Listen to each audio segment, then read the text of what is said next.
రాష్ట్రంలో ఏ ప్రభుత్వం అధికారంలోకి వచ్చినా తమ బ్రతుకులు ఎక్కడ వేసిన గొంగలి అక్కడే ఉన్న చందంగా ఉందని ఏపీ మున్సిపల్ వర్కర్స్ యూనియన్ ఉమ్మడి తూర్పుగోదావరి జిల్లా అధ్యక్షులు బత్తుల శివ పేర్కొన్నారు. రాష్ట్ర వ్యాప్తంగా మున్సిపల్ ఇంజనీరింగ్ వర్కర్స్ ఎదుర్కొంటున్న సమస్యలను పరిష్కరించాలని కోరుతూ ఏపీ మున్సిపల్ వర్కర్స్ యూనియన్ ఇచ్చిన పిలుపు మేరకు చేపట్టిన సమ్మె 24వ రోజుకు చేరుకుంది. ఈ సందర్భంగా ఇంజనీరింగ్ కార్యాలయం ఎదుట అర్ధనగ్న ప్రదర్శన చేశారు. తమ సమస్యలను పరిష్కరించాలని కోరుతూ రాష్ట్ర వ్యాప్తంగా 24 రోజులుగా నిరసన వ్యక్తం చేస్తున్నప్పటికీ ప్రభుత్వం కానీ అధికారులు కానీ స్పందించకపోగా తమకు పట్టనట్లు వ్యవహరిస్తున్నారని, క్రింది స్థాయి అధికారులు మాత్రం నామమాత్రపు చర్చలకు పిలుపునిచ్చినప్పటికీ పరిష్కారానికి చర్యలు మాత్రం తీసుకోవటం లేదు అని అన్నారు. చాలీచాలని జీతాలతో పనిచేస్తున్న తమకు తక్షణం వేతనాలు పెంచడంతో తాము ఎదుర్కొంటున్న అనేక సమస్యలను పరిష్కరించాలని డిమాండ్ చేశారు.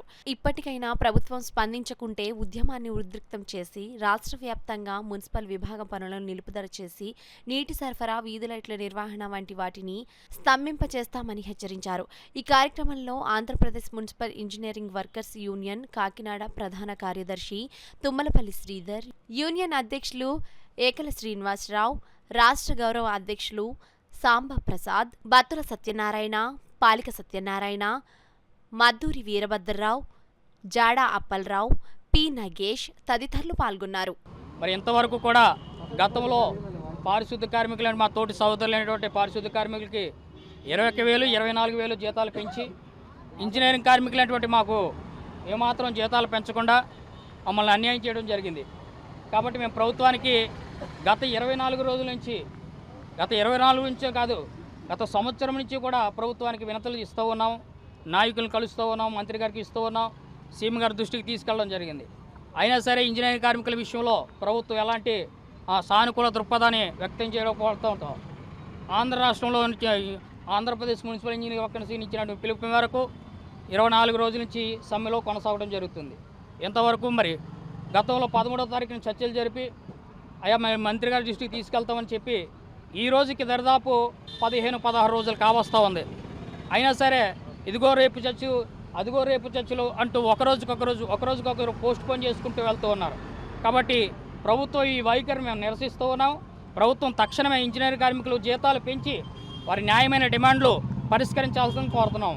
లేని పక్షాన మేము ఈ ఉద్యమాన్ని మరింత ఉధృతం చేసి నెల రోజులైనా, 2 నెలలైనా, 3 నెలలైనా సరే ప్రభుత్వం మా డిమాండ్లు నెరవేర్చేంత వరకు కూడా ఈ సమ్మెను కొనసాగిస్తామని, దీన్ని మరింత ఉధృతం చేస్తామని, ఇది రాష్ట్ర వ్యాప్తంగా వ్యాపితం చేస్తామని ప్రభుత్వానికి తెలియజేస్తాం. అనే పద్ధతిలో మేము పనిచేస్తున్నామండి.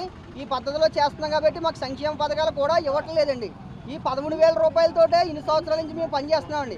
మేము కొత్తగా జాయిన్ అయిన వాళ్ళందరికీ కూడా 20,000, 21,000, 24,000 ఇస్తున్నారండి. మా తోటి కార్మికులు కూడా 21,000, 24,000 ఇస్తున్నారండి. ఒక ఇంజనీరింగ్ సంస్థలో పనిచేస్తున్న, అది water supply, street lighting, park మజీర్స్, డేటా ఆపరేషన్లు అందరికి కూడా 13,000 రూపాయలు ఇస్తున్నారండి.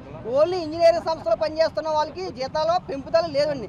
కావున దయవుంచి ప్రభుత్వం స్పందించి మాకు జీతాలు పెంచాలని కోరుచున్నామండి. సీఎం నారా చంద్రబాబు నాయుడు గారికి, కొనిదెల పవన్ కళ్యాణ్ గారికి, నారా లోకేష్ గారికి వినిపించుకుంటున్నామండి. గత 24 రోజుల నుంచి మేము సమ్మె చేస్తున్నామండి. సమ్మె చేస్తున్నామని తెలిసినా కూడా మాకు డేట్స్ 28 అని, లాస్ట్ ఈ రోజు 2వ తారీఖున మళ్ళీ చర్చలని పిలిపించారండి.